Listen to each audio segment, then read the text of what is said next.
Here we go. Okay. Ay. All right. We're here. Hi. We're excited. We really want to start doing some more live stuff with you guys and being able to interact. But yes, we are. It's a little clunky tonight because we're figuring out this stuff for the first time with some new software that we're just working with. So welcome. Just a little intro. What we wanted to do with you guys tonight is to offer you the chance to kind of get into our inner circle, our group coaching that we usually do for people privately, that we do in our paid program. We wanted to offer that to everybody, open it up. We know a lot of people are stuck at home. We know that people are really feeling the pressure to finally get their online businesses moving, to get their YouTube channel growing, to start bringing in money. So we wanted to open this up to everybody, give everybody a chance to jump on and get your questions answered live. So welcome. Say hello. Hey, Sean, welcome. So yes, we're live. Anything related to online business, YouTube, anything like that. We are here to help you guys grow, learn, succeed, create that future, create the time freedom that you and your family deserve. Oh, thank you. It's called makeup. Thank you, Nicolette.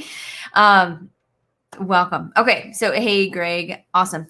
So, yeah, this is typically a live group coaching that we do with our private paid coaching clients. Yes. And we're opening this up to basically everybody on YouTube and also on our Facebook page.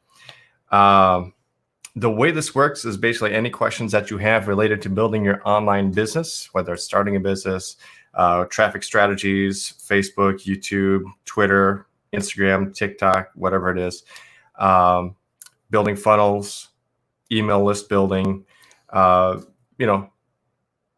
marketing, network marketing, Amazon FBA, coaching, whatever it is, right? We've got pretty wide range of experience in building online businesses and being very successful with it. So any questions that you have, just pop them into the chat and we will go ahead and give it our best shot to give you a good answer. So. All right. I'm going to help manage comments on here. Looks like I can do that. Yep. So this is actually the first time that we've gone live on YouTube. In a very long time. Yeah, in a very long time. And we're using a new program called StreamYard.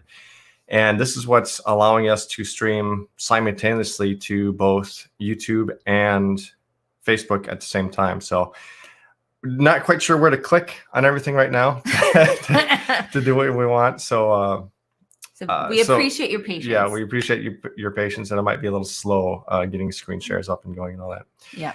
SEO content strategy. Okay, so when we talk about content, okay, what we always recommend is to focus on creating evergreen content. Okay, when we say evergreen content, what we mean is stuff that you can create once and then people can find it forever on the internet. And so this would be mostly things like blog posts or articles on a website, YouTube videos, and podcasts. Okay, those are the three main types of evergreen content. Other types of content, such as a Facebook post, especially a Facebook post on a business page, Instagram post, Twitter, LinkedIn, whatever else, TikTok. Those are not considered evergreen because number one, you have very, very little organic reach for those sorts of things. But number two is that they only stick around on your timeline for maybe a day or two, and then nobody ever really sees them again, unless they intentionally go looking for it on your timeline. You're not really going to get organic reach on something like that unless it really goes viral for some reason. So we focus on evergreen content, and then once you create that content, we work on pushing it out to those other platforms. So we create a YouTube video, we embed it into a blog post, and then we either take the blog post or the YouTube video and share that link out to Instagram, Facebook, Twitter, LinkedIn, TikTok, right? Or we'll repurpose it for things like IGTV and TikTok. And then as far as SEO goes, if you're talking about like a blog post, obviously you need, it needs to be keyword optimized. Google still works quite a bit on keywords. It also, what's going to drive your actual ranking. Okay. And here's another thing we need to talk about is the difference between indexing for a keyword and actually ranking for a keyword.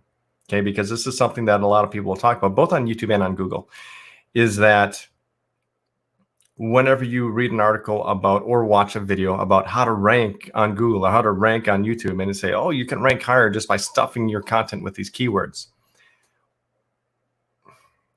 Well, that's not really true. It'll help you to index for those keywords. Okay. And indexing for a keyword basically means that when someone searches for something, for example, if they search for ketogenic cookie recipe. Okay. If someone searches for that in Google or YouTube, that your article or your YouTube video will show up somewhere in the search results for that. Okay. It has been indexed for that search term. Same thing with Amazon, right? If you type in, paper towels into Amazon, you want your listing to be indexed for that search term. Okay. And indexing for a search term is basically done by including that search term in somewhere in the listing or somewhere in the content. So putting it in the description, in the title, in the tags, right? If there's tags, or whatever other fields might be available to you. And that's pretty universal between Google, YouTube, Amazon, okay, whatever else. If you want to index for a keyword, you're going to want to put that keyword in your content somewhere, okay? Now to actually rank, right, to get your listing towards the top of the search results, that's a different story. There's different factors and much, much more important factors that are going to get you to actually rank, right, to show up at the top of the search results and actually get the traffic. And that includes things like the AI, right? The algorithms are getting much, much more intelligent now. So Google, YouTube, Amazon, right? All these platforms are now looking at things like click-through rate. They're looking at things like how much time do they spend on the content. Even Google looks at this, right? How long does somebody spend on your web page before, or do they just visit it and then they leave right away? All right, that's why page loading speed is kind of an important factor right now, because if people have to wait too long for your web page to load, they're going to leave, and that tells Google that, well, that wasn't really what they were looking for. So you want your page to load as fast as possible so people don't leave right away. On Amazon, it would be things like how many times the people add it to the cart. Okay, they don't necessarily need to buy, and this is actually kind of a black hat strategy. People will, and maybe I shouldn't say this, but people will actually use bots to search for a keyword, click on your listing, and then add it to the cart. They won't necessarily buy it, but those are some of the metrics that Amazon looks at to decide, hey, this is a much more relevant product for this search term, so we're going to rank it higher. Same thing on YouTube, right? Is the click-through rate. If YouTube shows your video to somebody when they search for a certain term and they click on it, that's a positive indicator. If they don't click on it, that's a negative indicator that it wasn't relevant to them, or it wasn't something that they really wanted to see. And so if you have a higher click-through rate, you're going to actually rank higher. If people see your content and they don't click on it, well, you're going to rank lower. Okay, so you want to, number one, you want to increase your click-through rate. And the same thing goes for Google. If Google shows your website or blog article or whatever else it is, they show that to somebody and they click on it, well, it's more likely that they're going to start pushing your content higher in the search rankings, okay? Because that's a positive indicator to Google that your content is what people are actually looking for. The time they spend on your website, okay, or the time that they spend on your YouTube video is also very important, right? Especially for YouTube. YouTube wants to know how long are you going to be able to keep people on their platform, right? So even if you have a very high click-through rate, if people are jumping on your video, they see 5-10 seconds of it and they decide it's not what they want and they leave, well, that's not very good either, right? So even though you can have a high click-through rate, if people aren't sticking around to see your whole video, well, then people are going to leave. Okay. Now, another thing that is kind of unique to Google, right? And actually, this also works for Amazon in some ways. A lot of people will use backlinks. Okay, and if you don't know what backlinks are basically when other websites are linking to your content or to your product listing, and that's most of the time that's a positive indicator. Okay, most of the time that's a positive indicator when other websites are linking to your content. Now, as far as YouTube goes, they don't really look at backlinks as far as ranking your content in YouTube. That doesn't mean it's not important, because Google will actually look at backlinks to rank your videos in Google. Okay, in Google search results. So if you've got a video that you want to rank in Google, not necessarily YouTube, but in Google, then you may want to get backlinks for that. Okay, now how do you get backlinks? Well, there's a manual way to do it, and then you can pay for it as well. Okay, paying for backlinks, paying for it for an SEO company. I mean, if you really want to do it and you want to get some good high quality backlinks, it takes a lot of time to do it yourself. Okay, so in a lot of cases, especially as you start bringing money into your business, I would say it's worth it to pay a good SEO company to start generating those backlinks for you. Okay, and what they'll do, if they're a good company, right? If they know what they're doing and they're getting you legitimate backlinks, what they'll do is they'll start reaching out to other websites, to other bloggers, to other YouTubers, and they will ask them to do guest posts. They'll ask them to maybe exchange links on websites, but they will do whatever they can to get your content to be linked to from those other websites. Okay, and that's a pretty deep discussion because then we can go into tiered backlinks. We can go into follow and non-follow backlinks. We can go into domain authority and page authority and things like that.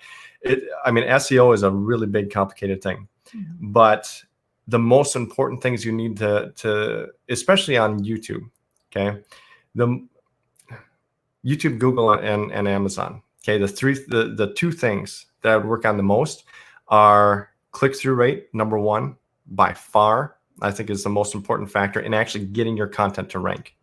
Okay, and then how long do people spend on your content? Okay, for Google and YouTube, and then on Amazon, how many people actually adding your product to their shopping cart? Okay, those are the two things that you really need to focus on. One of the things that I will say that YouTube does not like is when people go onto your content and they see a link in the description and they click on the link and they leave YouTube. Okay, so that's one thing that we used to do early on with our YouTube channels. We always had a call to action that went to an offer outside of YouTube.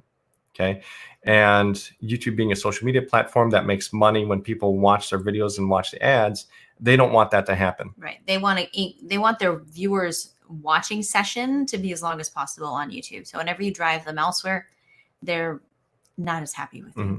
So if your goal is to actually build your subscribers and to get YouTube to promote your videos, you want to keep them on YouTube as long as possible. Okay. So what we've done is maybe once a month, we will add a link to an outside website, but every other time, every other video is going to be a link to another one of our videos, right? But yeah, that's kind of a long answer to a very short question about SEO. Okay, Aaron John, I told him he was up next. Aaron John Singer. Last week, I started utilizing YouTube as an ad platform to drive traffic to my funnel on drop funnels. I'm attempting to drive MLMers to my page. Do I need to create other content to be successful? Yes. I mean, you can get results with what you're doing. You can use just paid traffic. As long as you have good copywriting, you truly understand your audience, you've got a well-converting offer that solves their problems, you can make money. And you're building an email list. Right. And you're using it to build an email list. You can definitely make money just with paid advertising. I wouldn't suggest it though. You can build, and we have friends that are crazy successful. If you look at what they've made in the past, they've made a lot of money at different times in their businesses, But if you were to find them online, you wouldn't necessarily know that because their business is up and down. It's solely dependent on paid traffic, and they don't have big following. They don't have big audiences anywhere. So you're at the hostage of whatever platform you're paying for ads to make money. So use ads. If you can get them to convert, you can get them to make sense financially for you, use them, do. However, highly suggest that you're also building an organic audience, whether that's on Facebook, that's on Instagram, that's on YouTube, blog, whatever, so that you're also you've got something to complement it. You've got something that you're building a long-term stable plan for, and you're not just relying on ads, because ads will come and go. The ad costs are going to go up, they're going to change rules, platforms are going to change, and you have to be ready in case that ad is no longer working. You having something, a backup, your actual organic content, your audience from your YouTube channel where you're producing videos, or Facebook or Instagram or blog or wherever you are. Mm-hmm. The other thing that I would say is that the mentality with paid, because here's the thing: if you follow Russell Brunson, okay, he sometimes you'll hear him say that whoever can pay the most to get a customer wins.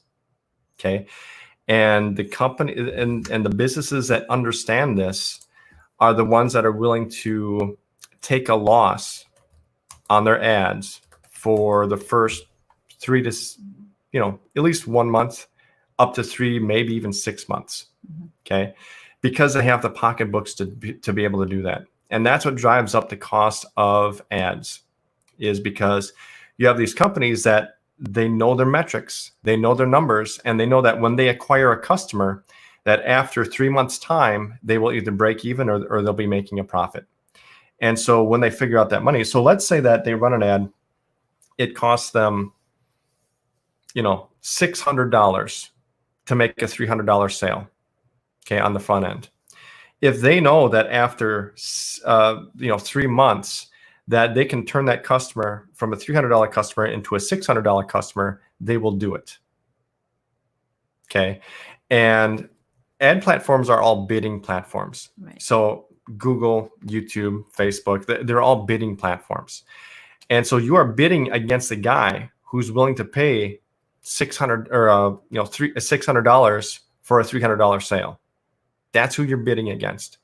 And if you're somebody who needs to make a profit on the front end, okay, if you're somebody who says, I need to, I need to, pay $299 maximum to make a $300 sale, then you're going to lose every time.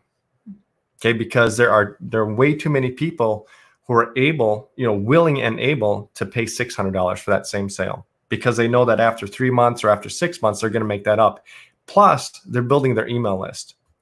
So even after that, they know that they can monetize that email list to make even more money. And that's why a lot of small businesses really, really struggle to make money with ads. Okay, is because there's, all the big players know how to monetize that, and they're willing to take a loss on the front end. Okay, but that's why when you look at Russell Brunson's training, he really emphasizes, building a funnel with upsells. Okay, so you entice somebody with a free plus shipping offer, okay, or some sort of a low ticket offer on the front end, what we'd call a tripwire offer, and then after that you offer them something related to that that's a little bit higher, and then maybe after that you have another upsell that's a little bit higher. Okay, and then in each step of the funnel, obviously your sales rates get less and less. But if you can break even, or if you can break even at the first or second step of the funnel, right, then everything after that is profit. Mm-hmm. Right. So that's Russell Brunson's strategy, is that you can be profitable on the front end as long as you have the right offers within the funnel. Okay. There's other people that are willing to, they just have one thing to sell on day one, and then 30 days later, they may monetize that with something else, right? They're willing to extend that out over 3 to 6 months, right? Other people do it with a funnel within 1 day, right? So that's the reality of paid ads. Now, if you want to find, now here's the other thing with paid ads. is that there are platforms that are incredibly, what am I trying to say? There's not a lot of advertisers on them. There's not a lot of, I feel like I'm having a George W. Bush moment. Yeah, there's not a lot of competition. Not a lot of competition, right? And so the cost of the ads is really low. Okay, Snapchat. I mean, think about any place, almost any other place other than Facebook, Instagram, Twitter, YouTube, Google. Right, almost any other place, and even Amazon. Like over the past year, maybe even over the past 2 years, Amazon sellers have really seen their ad costs go up for Amazon ads. And it's because it's just become a lot more competitive. You used to be able to advertise on Amazon and it was super cheap because nobody was doing it, because everybody was able to launch their products, and the competition was so low that they could get all of their sales organically, right? And they didn't have to pay for ads. Now that there's a lot more people on the platform, and Amazon is really pushing their ad platform a lot more, right? They're putting up to 4 listings at the very top of the page. Plus, they have the whole banner on the top. That's another ad. Plus, they have ads in the middle of the search page. Plus, they have ads at the very bottom. Plus, when you go into a listing, there's more ads within somebody else's listing, right? They're monetizing every single piece of space that they can to sell their ads. And that's actually one of Amazon's most profitable money makers right now, is selling ads. It's not necessarily the money they make from selling the products. It's the money from selling ads, right? They've figured that out. And so it's just become much more competitive. So the cost of ads just really skyrockets after people figure out how, and it was like that with Facebook too. Yeah. Even as little as 2 years ago. Right. Facebook ads were just, I mean, it was like having your own ATM, right? You want to make some money? Okay, just run some ads. You can pay $100 and make a $300 sale. Put $1 in and get $3 back out. It's not like that anymore. Actually, maybe right now we haven't run ads in a while. But Facebook, I know that because of the coronavirus thing that's going on, a lot of businesses are not advertising. So there's a lot less competition. So if you want to run ads right now, it may be a good time to do it. Okay, to build your email list. But and the thing is, like, Facebook is always looking for more ad space. Okay, so like their newest places for ad space are going to be the cheapest. Right now, ManyChat ads, or Messenger, Facebook Messenger ads. We've seen people get some really, really cheap leads and sales using ManyChat ads. Facebook also owns WhatsApp. Okay, and they'll, if they haven't done it already, they'll be monetizing that soon. I saw, like, another place that you can run ads is Skype. Like, I just noticed in my Skype app, that ads are popping up there. That might be a good place to advertise. Other places that people are not looking at, Snapchat, TikTok, Reddit. I mean, all these platforms that have, huge user bases that people are just not looking at because they're not Facebook, right? That's where I'd be looking right now if I was looking to advertise, especially if you're brand new, right? Because that's just where you're going to get the cheapest ads. Question from Doug Fry. Hey, Doug, welcome. About repurposing your YouTube.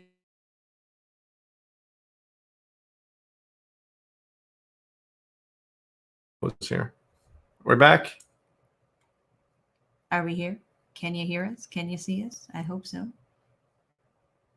I think we're back. Okay. So from Doug, repurposing casting or vice versa. What is our advice on that? Pick one to focus on, and then absolutely. repurpose it to the other.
There we go.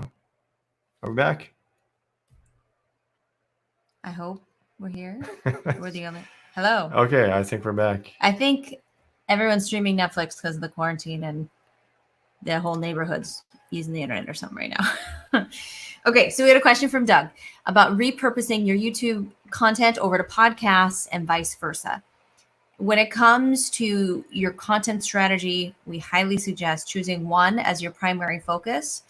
And then you can definitely repurpose either the entire piece of content or portions of it onto other platforms, but still keeping your main focus, because you would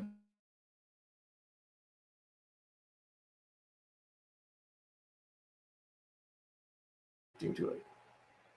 Oh, okay. So you may create content differently for YouTube, where the audience is sitting and it's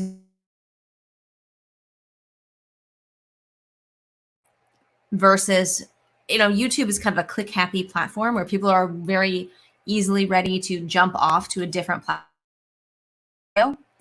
Whereas a podcast, people typically plug into a podcast and they sit and they listen to the whole thing. They're,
internet connection. I think we're here. I hope we're here. Okay. So should you repurpose your content from YouTube to podcast or podcast to YouTube? Focus on one that is your primary strategy, because you're going to create your content differently. If it is if it's video content for YouTube, you're going to create it very differently than if you are focused on podcasting, or vice versa. People have different retention abilities based on what platform they're watching, how they're consuming the content. So you're going to create it differently based on what your focus is. But choose your one focus. So if that's YouTube, make it for YouTube. Then you can repurpose it however you want, right? Knowing that it's just not going to be as good on those other platforms. It's not made for those other platforms, but it can still do some work for you. It can still drive some traffic, build some brand awareness, but focus on one platform until you're very well established and you probably have a team in place to help you with managing, more than that. Mm-hmm. Okay, quick. Next question before the internet does something goofy again. Okay. Oliver Vincent had a great question. Let me scroll up. Okay. Do you know of any training for copywriting that we would recommend? Yeah, lots. Copywriting is probably the thing that we, probably the training that we spent the most money on, almost. It's, I got so many books and so many. Actually, can you pick up that latest one that I got? I think it's over there. There's one that ClickFunnels was promoting. No, that's not it. There we go. I'm starting to go through this one right now. Copywriting Secrets, Jim Edwards. You can get it through ClickFunnels. It was a ClickFunnels offer, and it was pretty good. It's, he's a good copywriter. The first one that we ever got was Copywriting Mastery by Brian Finale, which is very good. That was a video training course. And that's one that we got within our first 2 or 3 months of starting our online business, and it's just paid off dividends because it affects every single thing that you do. Every form of communication that you have with your audience is copywriting. Okay. And if here's the thing, okay, because here's what copywriting does. Okay. People make decisions based on their emotions, and then they back up that decision with logic and reason afterwards. Sometimes the logic and reason doesn't make sense, right? But the decision is made emotionally. Okay, and they back it up with the facts or with whatever data they want afterwards. And because of that, right, that's why copywriting is so important, because copywriting teaches you how to trigger those emotions, right? How to connect with your audience in a way that will get them to take the actions that you want them to take. Okay, so even when we do YouTube videos, we script them out. Our best YouTube videos are the ones that we spent the most time scripting out. A good hook at the beginning. What is going to be the story that we tell in the middle? What is the climax? What's the big reward at the end? Right? What are they going to be able to stick around to the end for? Same thing with any sales video. Same thing with the sales page. Same thing with your emails that you write to your email list. Same thing with any posts that you make on any social media site. Same thing with your landing page, right? If you're building an email list or you've got something to sell, right? Especially your ads. If you're running ads, you want to be a good copywriter, because that's what's going to compel people to stop scrolling, to look at to read your ad, and then click to get to your offer, right? But yeah, this latest one by Jim Edwards, Copywriting Secrets, is really good. Right now, there's if you're really interested in learning some really good copywriting and getting some really good Facebook ads training in the process, Social Testimony, I don't know if it's still available. I think you might have closed the cart. Social Testimonial Profits is a training course that the first version of it we went through back in 2018, which was our first 7-figure year. And that training was what led to the ads that produced our first 6-figure month and first 7-figure year, was that training course. And it's a course done by Justice Egan, who's now become a good friend of ours. Mm-hmm. But he recently updated that course to include some training on how to create ManyChat ad or Facebook Messenger ads. Right. Again, I don't know if we have a link for that. We'll, if you want the link for that, just email us at support@digitaltrailblazer.com, and we'll send you a link to check out that training course. I don't think we have it right now. Yeah, it's the cart's currently closed, but it'll be up at some point. So we'll make sure that.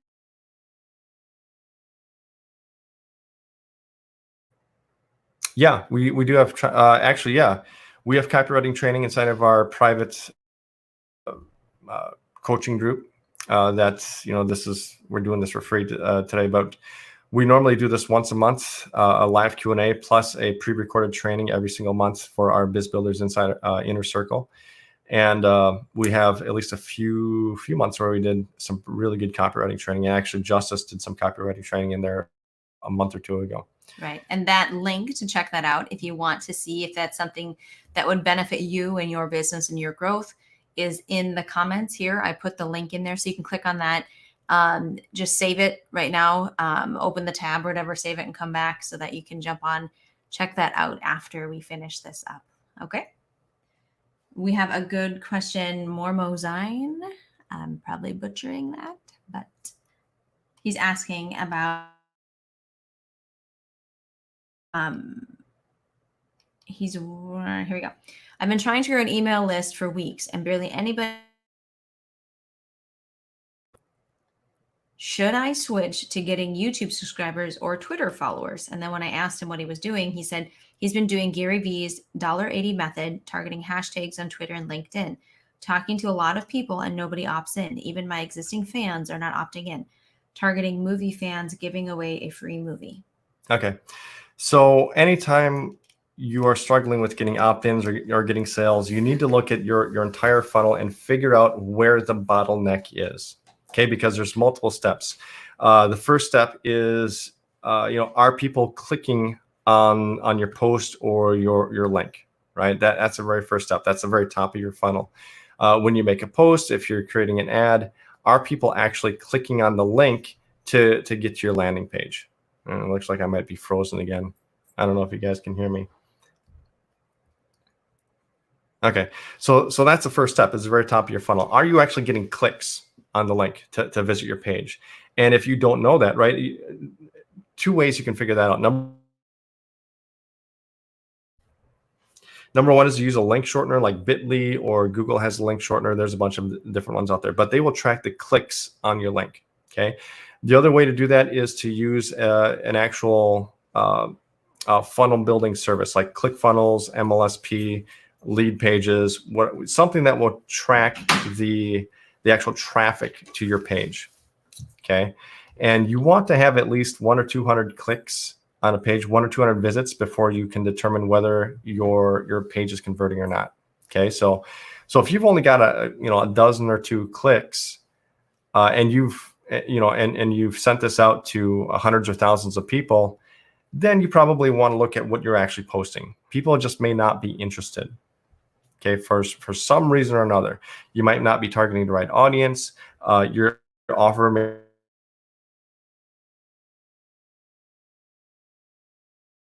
may just not convincing people to click.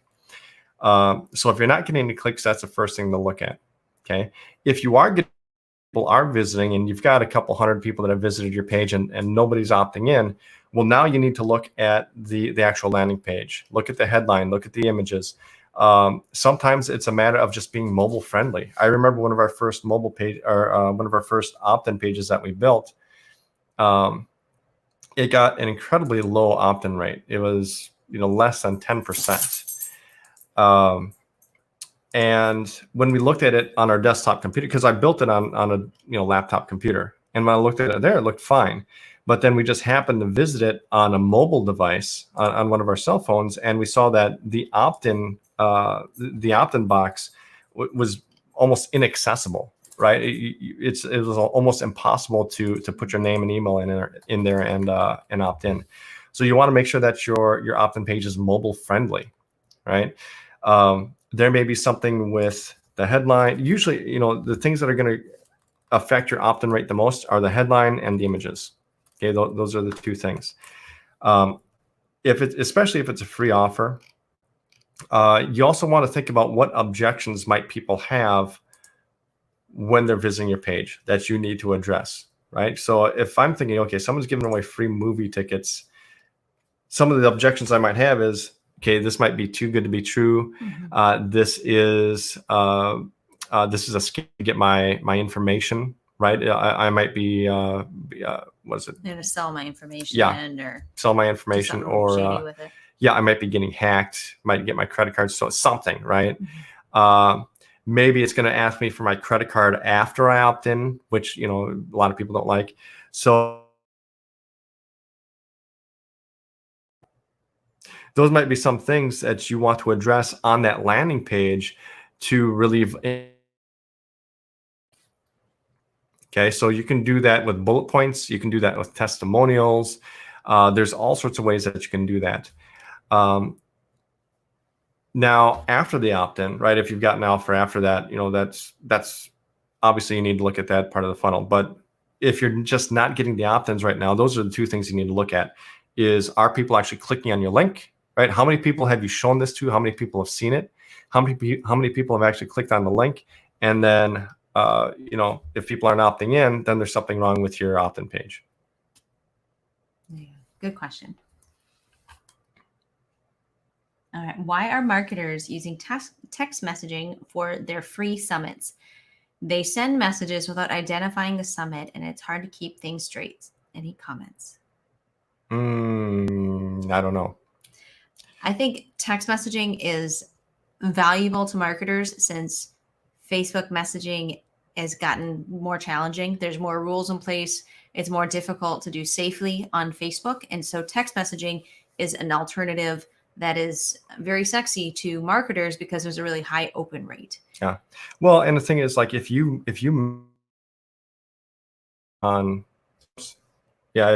mess up and you break Facebook rules on your messenger marketing, they shut you down and you don't ever get that back. Yeah. Right. So it's risky. It's very risky. So, that's why probably a lot of people are being pushed towards other platforms like SMS messaging. People even lose their pages, right? Their pages get unpublished because and so they just don't want to risk that. Right. And why are they not identifying themselves? It probably has to do with the fact that there's very limited characters that you can send when you're sending messages via text message like Well, that. and also there's not, I mean, I think probably another part of the issue is that people just don't realize how to do it correctly. Yeah, they're still learning. I think it's new for a lot of people, but part of the factor is that they can use very few characters in the message, and legally they have to say the word, the instructions to telling you how to stop the message and everything else, which takes up a lot of their characters. So they're very limited on what they can say in that message.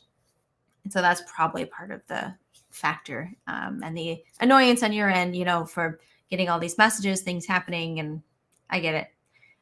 Give them feedback.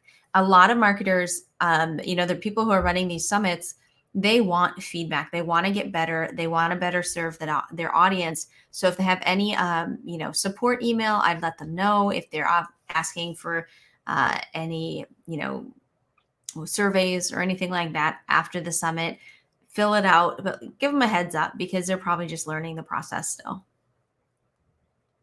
You're welcome, Mormozine. Okay. You got that? Yeah. Okay. If you were to do more of a lifestyle vlog on alternative living that is based on a personal journey to growth, how would you go about monetizing it? So first thing I would do is I would start a YouTube channel. Mm-hmm. Right. That would be number one way, because you're going to get paid based on the views on your video. Right. So you have to become monetized, and there's certain rules to become monetized, but you have to reach 1,000 subscribers and you have to get 4,000 hours of watch time within 1 year's time. And so you're going to create content, work on making it as good as you can, and crank out as much content as you can with really good quality to get those metrics. And then you can become monetized. And then they pay you because they run ads while people watch your videos. Mm-hmm. So that's for vloggers, that's usually their biggest income source is just monetization. However, there's several other ways that they get money as well, like brand deals. So I was just watching, one of our, one of the things that we want to do I want to do is buy a sailboat, right? So I've been watching a lot of videos about people on sailboats and, just living off sailboats and sailing the Caribbean and all over the world. And there's people that are getting they may not get a free sailboat, but they've got a really good deal on a sailboat because they became a sponsor, right? And these are like $250,000 sailboats that they're getting for probably a fraction of the price. But yeah, I'm just getting brand deals. I mean, we know people that are doing box openings for dog treats or mm-hmm. Yep. For pet supplies, right? And they don't have a huge audience, but they get all of their monthly subscription boxes for the dogs for free. Right. And then they also signed up to become affiliates for those boxes and made like 16 grand just by referring people to buy the same thing as what they were showing in their videos. Mm-hmm. So brand deals, when you're working with brands, and they start out small. When you're a small channel, they'll start small and they'll be more of, we'll give you product or we'll give you service or access or whatever for you mentioning us or whatever on your videos. And then they grow as your influence grows, as your channel and as your viewers grow. Mm-hmm. Then it becomes monetary and then they start paying you. So you'll be able to brand deals, but you should be affiliate too. Even just a lot of vloggers, they have all of their camera equipment that they're shooting with.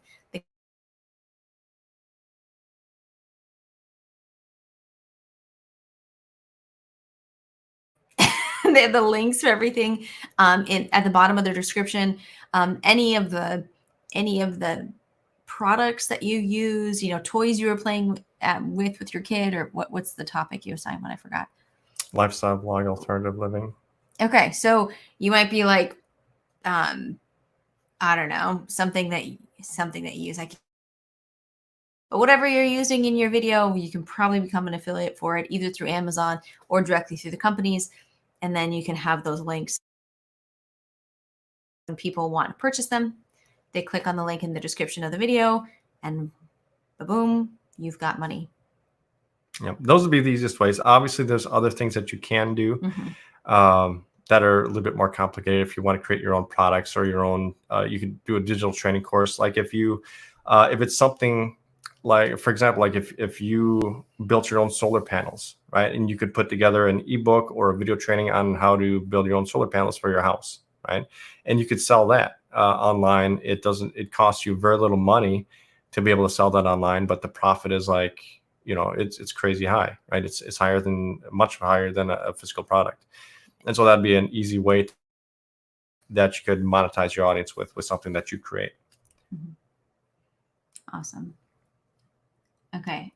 A second question from Oliver: should I use Bitly or Pretty Linked to use affiliate when you're having affiliate links on Facebook ads or on my YouTube video description? Let's see. We always use Pretty Link, right? Bitly links people are typically suspicious of, and I don't even think that YouTube and Facebook like Bitly links. And in fact, I don't even know that they like any sort of a redirect link. If I don't quote me on that, but yeah, be careful using any type of a redirect link. I know that we use Pretty Link. Easiest way for us to do that, and it's connected to our own website. So if you see digitaltrailblazer.com / TubeBuddy, well, that's our affiliate link for TubeBuddy, right? And then that allows us to track all the clicks and everything else. And it's, I want to swap that out for something else on the back end. If TubeBuddy switches their affiliate link, or they switch something else out, we can just, change the Bitly link without actually having to edit the description of our video. Okay. And editing the description of the video is something that you don't really want to have to do if you're ranking the video, because changing the description will cause you to lose your rank, right? That's why we use those types of links. But yeah, for Facebook ads and things like that, I don't know if they really like. I know Bitly will probably raise some red flags. Pretty Link.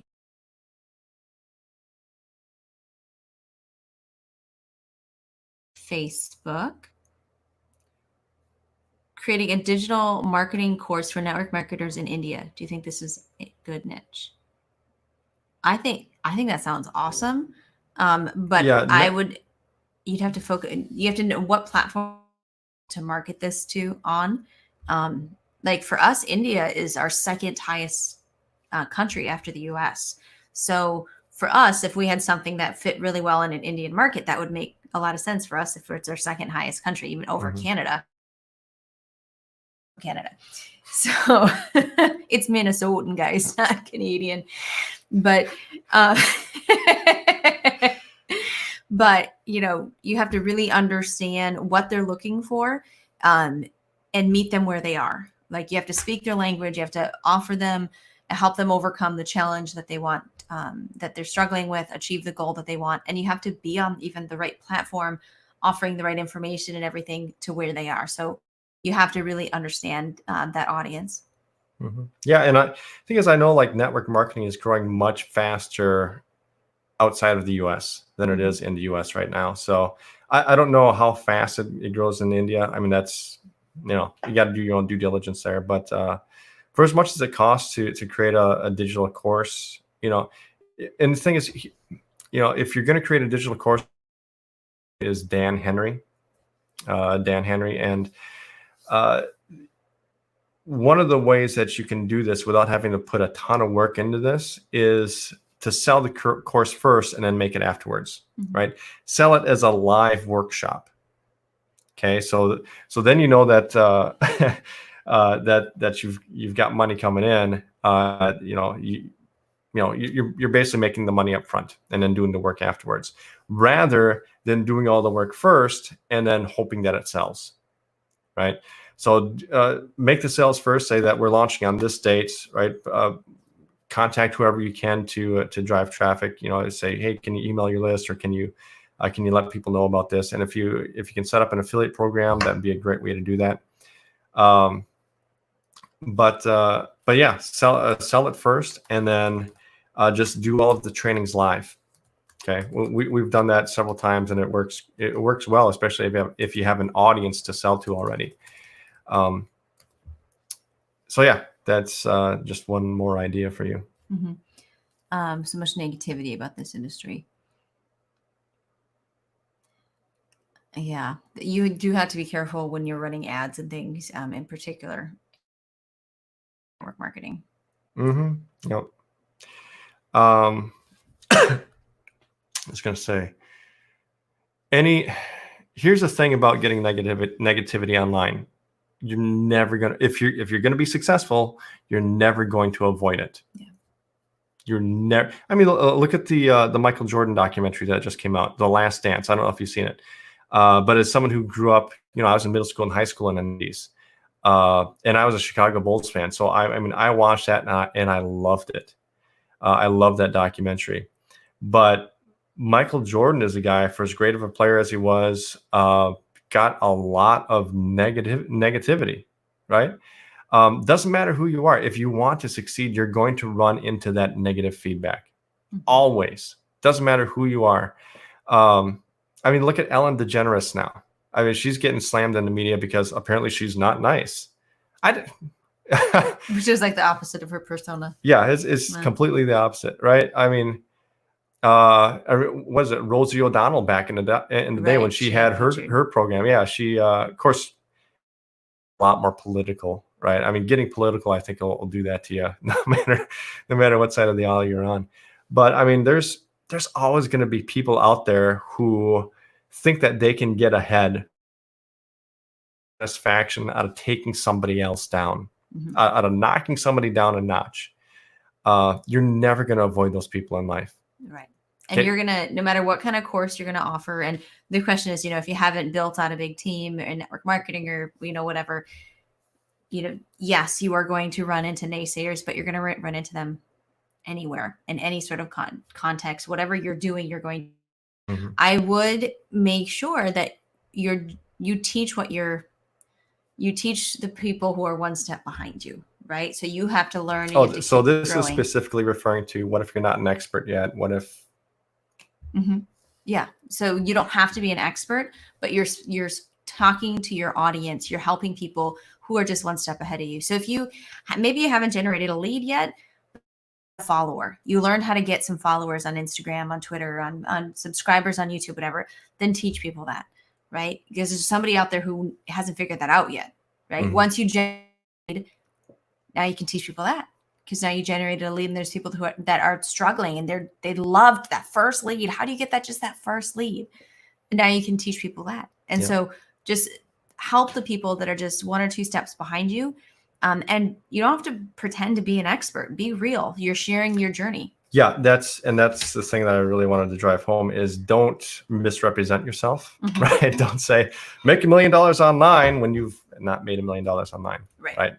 Unless you're using a case study, right? Because that's something you can do is you can borrow from other people's stories. If you have somebody in your upline that you can bring into your training and say, hey, this John Doe here, is somebody that that I admire, that I've been connected to, that has done really well in this industry, and he's going to give you some tips on how to how to get cold market leads for your network marketing company, right? And he's going to give you his top tips. Right, then yeah, sure, go ahead and use a headline like that. Okay, but you always want to be honest because this is the internet. Things stick around forever. If you get caught in a lie, it can really be devastating to you and your business. I'm gonna say I can't remember exactly what it was. But yeah, I remember it was a story about us, about the people that we wanted to follow when we were first starting our online business. Oh yeah. Right. Because our first business was network marketing, right? That's how we got started in home business. And there's people would follow online that had huge success, that had a huge following. And, we would buy their trainings and we would follow them online. And there came we decided that, we wanted to make a change in our business and jump to a new company. And when we were looking for people to join, these huge leaders were not exactly who we wanted to join, right? I mean, they had the contact. I can't tell you how many times we went to the contact me page and said, hey, join my team, or, fill out this questionnaire. And I was thinking about it. I was like, I know that if I fill this out, I'm not going to be working directly with this person. I'm probably going to be working with somebody in their organization, in their downline. And, I'm going to be one of the, I'm just going to be a number, right? And the thing is that these people were so successful that they were just unrelatable to us. Even though we bought their training, even though we wanted to learn what they knew, they were just, just so inaccessible and unrelatable to us that we, that's as far as we went. But there were other people that we found online that were just a few steps ahead of us. I remember specifically this that was doing cold market prospecting, and he was saying, I'm going to go for, you've heard of 20 no's a day. I'm going to go for 100 no's a day and see how it goes. And that was the guy I really wanted to talk to, right? That was the guy I really wanted to learn from. I wanted to see what he was doing, how he was doing it, what were his results. That was the guy I was most interested in because he was the guy I related to the most. He was like in our situation, but maybe a few steps ahead, right? There's another one where a private Facebook group for people to teach people how to build funnels and learn online marketing. And there's it's a 5-day workshop, and they have direct access to us. They could ask us questions at any time. And maybe you can tell the story, but yeah. So there was a gal who was going through the 5-day training, and she posted how she generated her first 5 leads in the group by doing the training. She was simply saying, this training works. Look, guys, I got my very first 5 leads ever. I've been online for 6 months or something, and I haven't been able to generate a lead yet. And so she was really excited, and she was saying, hey, what you're doing, what you're teaching works. But guess what happened from that post? Instead of people saying, hey, what day's training was that on? Or what module did you learn that in? Or, wanting to get the actual information from us, right, who just taught her this thing, they went to her. Can you teach me what you just did? What did you just do? Help me. And it just blew up. There was it just went crazy. Like, people, you have the access to the same training. We are right here. I did the training. I taught you what to do. Like, you could ask me and I would, but it was just funny because we were at that point that we were starting to become unrelatable to the brand new person who was struggling to create that very first lead. And she, who had just made that step, right, who had just crossed over that barrier, was so much more relatable. She gets it, right? She knows that what is that, just that one thing that she did different now that got her the results that I'm looking for. Hey, I just noticed that there's like and subscribe buttons and all that over all this. So if you're getting value out of this, right, even if you don't join us in our paid group coaching, give us a like, subscribe to our channel, and you'll get more stuff like this right here on YouTube or on Facebook. There you go. Good. Okay, so question from Christine. Can you talk a little bit about branding? I have some people telling me that I need to be more transparent with what I'm offering. I've been combining affiliate marketing with my network marketing opportunity. Don't post too much about my product or plaster my company name on my bio. Somehow look like I'm hiding something, trying to explain why. Okay, hold on. Where is that? At the bottom, Christine, right there. Okay. I think we skipped over a question here. Okay, well, I just said this one. Okay, yeah, well, okay, we'll come back to that. So branding, and so you have specific offers that you're working with, whether they're affiliate marketing, network marketing, whatever. You're getting slack from people, or flack, or whatever they say, from people for not putting those offers out there publicly for everybody. It sounds like what I'm hearing. Yeah. So network marketing is, if you're looking for people to join the opportunity, it works a bit different than selling the actual product online. Okay. Because think about the way that Best Buy, Walmart, any other retailer does their advertising. Okay. If they want to sell, say, an LG high definition TV, okay, do they advertise, hey, LG has the best TVs, go out and buy an LG TV? Okay, they don't just leave it there. They say, hey, buy the LG TV from us because we have the best price, we have the best service, right? Mm-hmm. They are you'll have the best experience. You'll have the best experience, or whatever else it is, right? We have the highest customer satisfaction, right? This is where you're going to be able to get the best price and service and everything from us, right? They don't say, hey, you could buy this LG TV. You could get it from us. Hey, Best Buy also offers it. You could also get this on Amazon, blah, blah, blah, right? They're not just advertising the TV, they're advertising their business, right? And so as a network marketer, you have to think of yourself as the retailer, okay? You're not just promoting the product, you're promoting yourself. Okay, you are the retailer, you are the Best Buy, you are the Amazon, you are the Walmart, right? So what you want to avoid, because what people will do is if you come out right out and say, hey, Grapey to Grape has the best products ever, learn about how you can join Grapey to Grape right here. Well, if you tell people, hey, contact me, fill out this form to learn more about Grapey to Grape, or do this or do that, anytime you make people take another step where they have to give up their personal information, where they have to contact you, that raises their resistance level, because they know that as soon as they learn the name of the product or the name of the company, what are they going to do? They're going to take the path of least resistance. They're going to Google it. Okay, they're going to find somebody else that's going to teach them what they want to know, and they'll either find out that it's a scam, or this guy has a better downline, or blah blah blah, right? They're going to find something else, and you want to avoid that at all costs. Okay, because when you put a post together like that, you want to generate your own lead. Okay, so whenever we built our network marketing business, we never at any point in time publicly said the name of our products or our company. Nope, not a one. We built some pretty big teams and did some massive recruiting. And if you look at any of the other successful network marketers who build their business online, they do the exact same thing, right? Ray Higdon, Tanya Eliza, anybody else, right? They never mention the name of the company that they're promoting, because sometimes it even changes. I know for us it changed. I know for Ray it changed. For Tanya it has changed for different reasons, right? But that's the other thing too. You don't want to start promoting one company and then at some point have to switch companies, and then now you've got your whole online presence is wrong, right? So learning how, because what Christine, what you're working with, so you have an opportunity, it's health and wellness products, but it's an opportunity you're focused on, and you have an affiliate product to help people who are not interested in joining your opportunity, but want to learn how to market, right? So how do you meld that together? How does that make sense? How do you successfully do that online?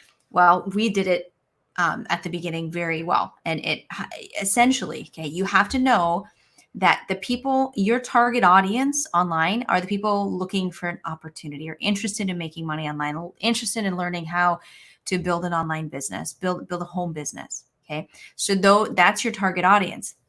Now serve them, find a way to serve them.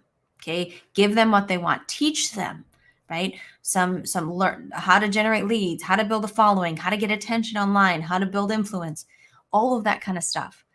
Generate leads, have conversations with people, and then you simply figure out how you can help them. For some people, they're going to be looking for an opportunity. Perfect. You offer them your opportunity. Other people are obviously very happy with an opportunity that they already have. Don't bother. Don't go down that road for now. Simply offer them your affiliate program that teaches them how to be successful with the program they're in, or with the opportunity they're in. So you are your brand. And what people get messed up on is they think that such and such company is my brand, is me. That's my brand. It's, Grapey to Grape network marketing or affiliate marketing program or whatever. And that is not your brand. That's not your company. You are your brand. You are your company. You know your audience and serve them. And based on what they need, based on what they're looking for, you can serve them different things, help them out in different ways. Now, if you're trying to occasionally get product users as well, that is different, because the product user, that's a different audience, right? So the business builder, someone looking to start an opportunity, and your affiliate program seem to go well, they go well together. The product side of your health and wellness program is a little bit different. And that's something that if it was me, I would keep all my stuff on my business page, all of my stuff on my official platforms, solely focused on that one target audience of people looking to build online businesses. right? That would be it. And then on my personal feed, every once in a while, I'd share about my own health journey, which I do anyway, because health is something that's important to me. And I do share about my health journey. And I would do that every once in a while on your personal page. And, at the end of that post, if you've lost some weight or you're just feeling better, you have more energy, just, you can, throw in there nonchalantly. If this is something, if you're looking for something like this, if you need some more energy, let me know, right? Like I can let you know what I'm using. If you want to know what this is about, let me know. And just leave the door open so that people who are curious from your posts can message you, reach out to you, comment, whatever. And you can have then that private conversation where you're actually talking about the products itself. Let's get back to this question before I forget. As you mentioned, to start live training programs, so I should charge fees for this course or it needs to be free? Either way, okay? If you're going to charge money, let's see. If this is your first course, I would either make it free or charge just a nominal fee, okay? $29, $30, $39 tops, okay?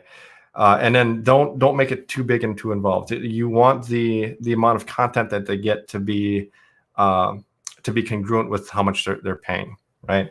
You don't want to make a 7-hour course and make it free. Okay, don't do that. If you're making it free, make it a half hour. Make it an hour-long training. Okay, tops. If they're paying some money for it, maybe make it a couple hours, but give them more value in there and put some bonuses in, like some downloadable PDFs or some guides or whatever else you can put in there, some bonuses. And then later on, what you can do is you can, like what we do with that 5-day workshop that we talked about.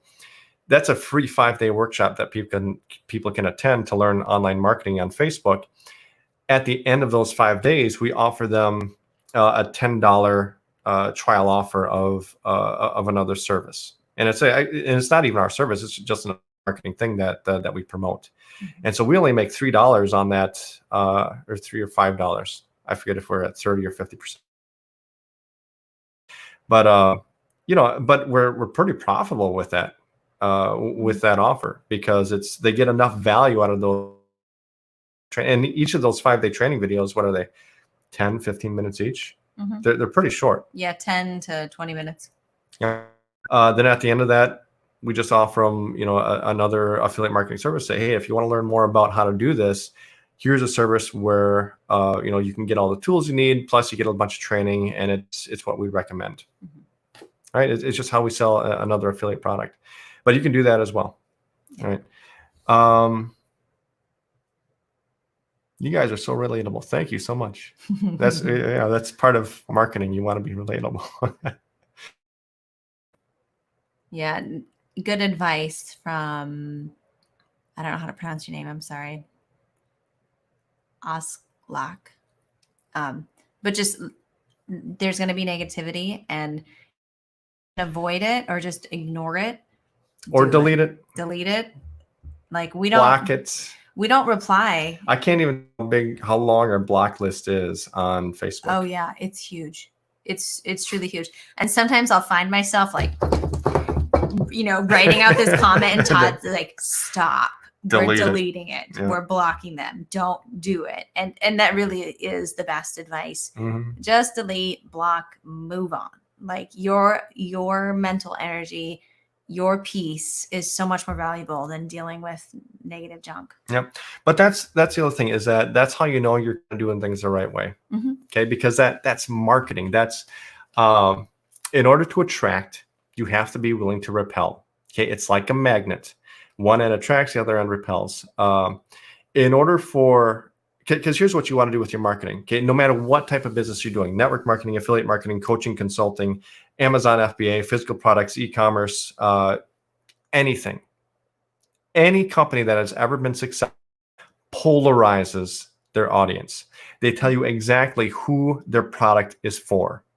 And in order for people to know exactly who your product or service is for, you also have to be clear on who it's not for.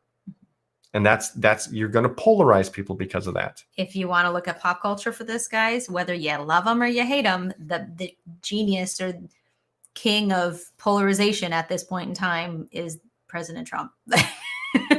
That's his game, polarizing. That is what he's really good at. Either you love him or you hate him, right? That's what you want from your audience as a marketer. Yep. If you try to be everything to everybody and make everybody happy, you will always struggle to make sales. You'll always struggle to make sales. Okay. Now, what you can do, right? If you've got a product that appeals to that can be used for multiple different audiences, right? Then what you want to do is create multiple different pieces of content, multiple different ads that target those different demographics, right? For example, let's say Squatty Potty, right? If you've seen a Squatty, it's just a stool that you put at the bottom of your, if you've seen the Squatty Potty, it's that pooping unicorn, right? Makes ice cream, soft serve ice cream. Makes the ice cream. So there's all sorts of people that this can help, right? And so, the way that they market it, right? It's not just towards one demographic. It's actually towards multiple demographics.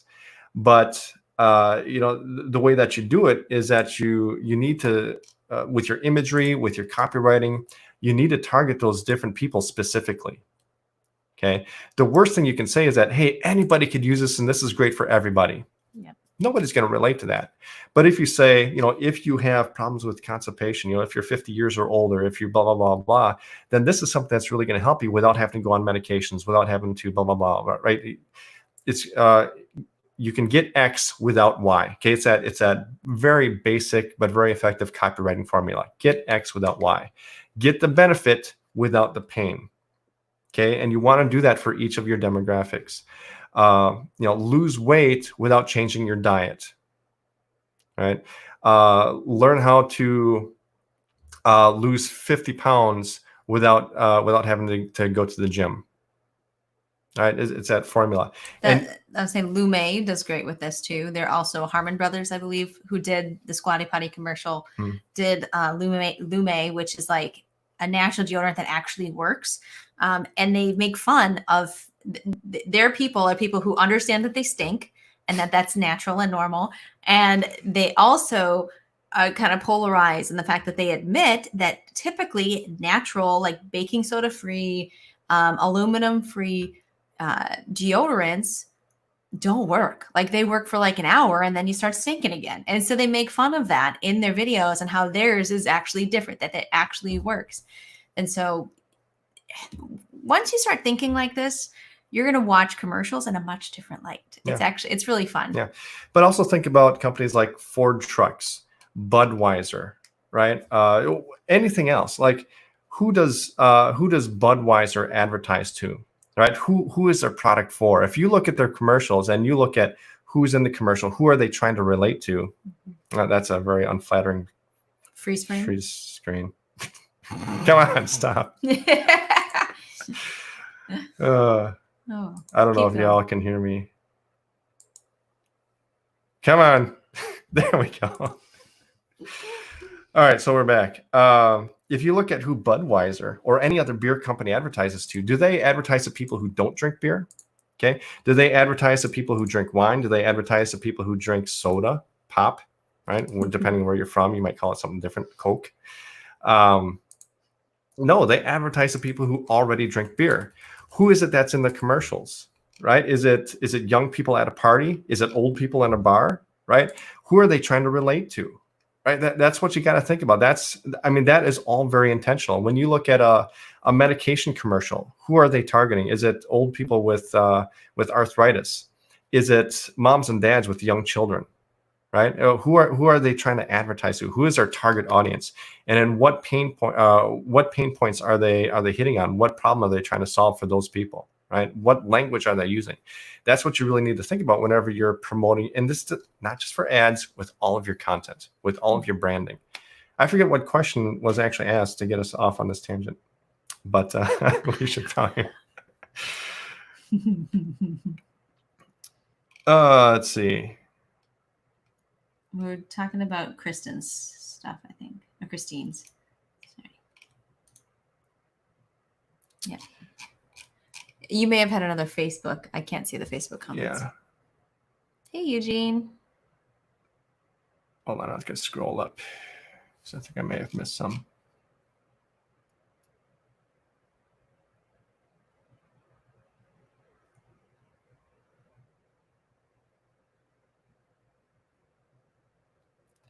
Have you any experience with SEO traffic? Yes.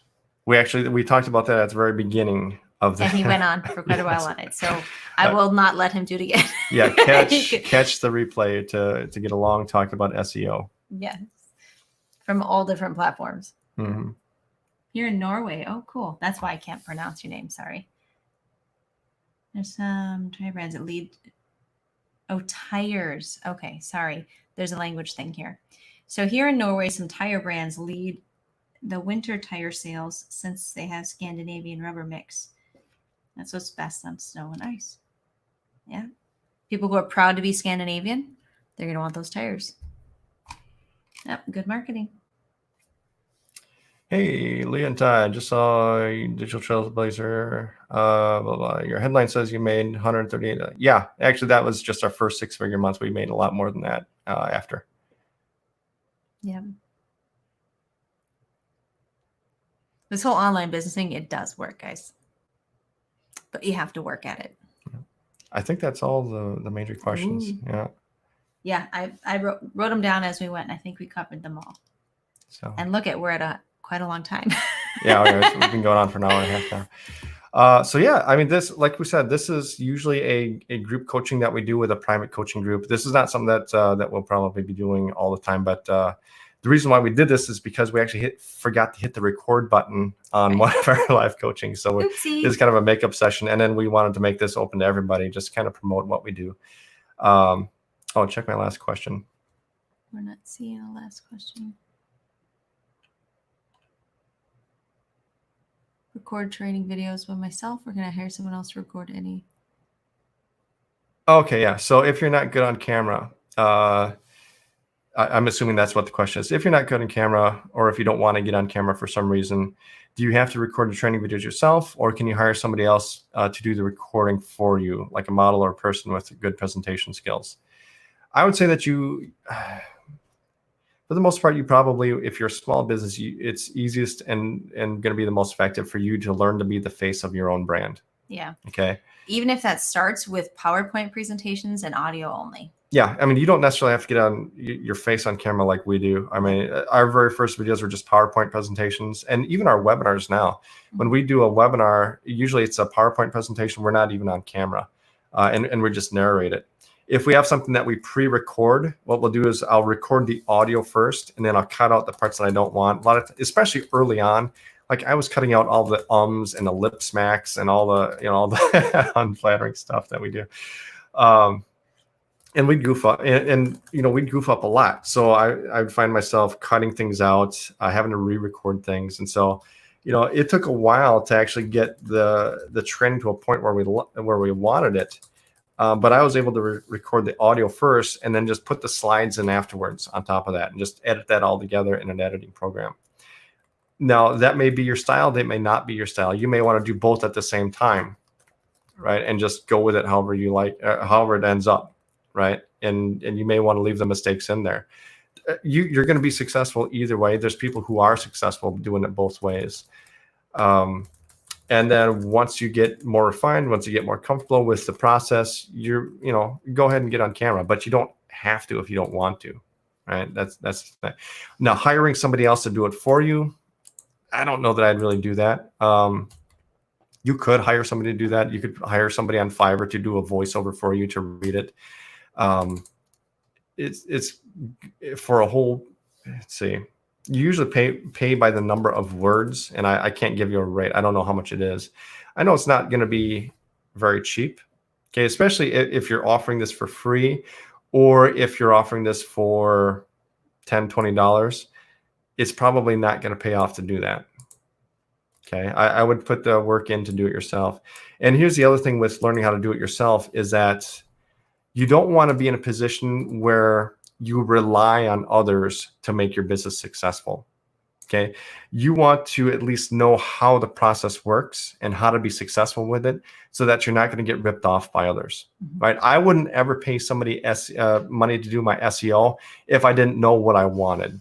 right? If I didn't know the type of backlinks that I wanted, if I didn't know, the keywords that I wanted to target, right? If I didn't have at least a basic understanding of what I needed, so that I don't get ripped off, because there's people out there that we've run into them. I actually met a woman at a conference who had just wasted $4,000 on a marketing guy who was going to set up a website and was going to bring her leads. All of this was for network marketing. Actually, is what she wanted to do, and she paid him $4,000. What he did for her was set up a LinkedIn account, and that was it. You know how many leads she got? 0. Did it help her in any way do anything? No, she didn't even understand how LinkedIn worked. How was it? I totally freaked out. Like, I went a little mama bear when I heard that. Was he just totally taking advantage of her? So lesson though from that is that you have to know a bit yourself before you outsource things. Otherwise, you can get taken to the cleaners. You can be taken advantage of.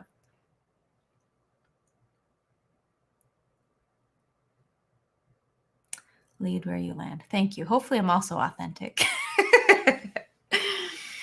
Okay.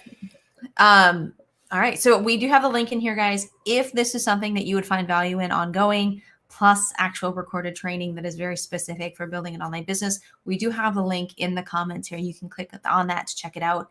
Also, I would love to hear if we do more focused, not an hour and a half long, live videos here on YouTube. What topics specifically would you be interested in having us cover? Because that may be coming down the pipeline. We're sort of playing with that concept at the moment. Yeah. Third question. Do you have any advice for public speaking if it's possible to get paid on stage? Yeah, it's possible.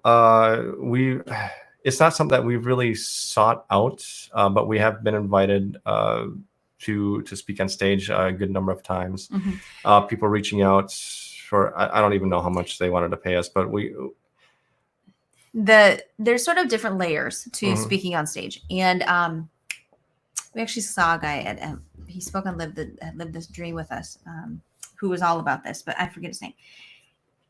So there's the ability to speak on stage just to build brand awareness. And so more people know who you are and what you offer, and that you'll end up making your own sales and building your own business more from that. Okay. So that's usually where you get started. Then you may get the opportunity to sell from stage. So it might not be your event. You might be invited to speak, but instead of being paid to speak, they may allow you to offer something to their audience. So you could offer a training program, a coaching program, a live event, whatever you have to offer, you can do that from stage. And that is very, very powerful if you get that opportunity. Study up and really prepare yourself. But you can do really, really well when you do that. I will say that speaking on stage, like when we study, like, because, the first time was not good. We eventually got a lot better at speaking on stage. And that was good. So here's the thing. Well, here's the thing about marketing in general is that you want to be relatable. Okay. One of the most important things that you can learn to do in order to be relatable is to tell stories. Mm-hmm. Okay. Learn to tell a story in order to teach the point that you want to teach. Yeah. Okay. I actually have a video here on YouTube. It was an older one back at Mid Summit. I interviewed Pat Flynn, who, if you've ever seen him speak on stage, is a master. Like, he's so relatable and he's so engaging. And you're like, dang, it's like he practiced every just emphasis. Like, he's just so good. And it seems so natural. And so I did a quick interview. It's a short little video. You can head to our videos section, head down to or search for Pat Flynn, and you will see that he gives a really good explanation of how he's learned and grown and gotten really good at speaking on stage. Mm-hmm.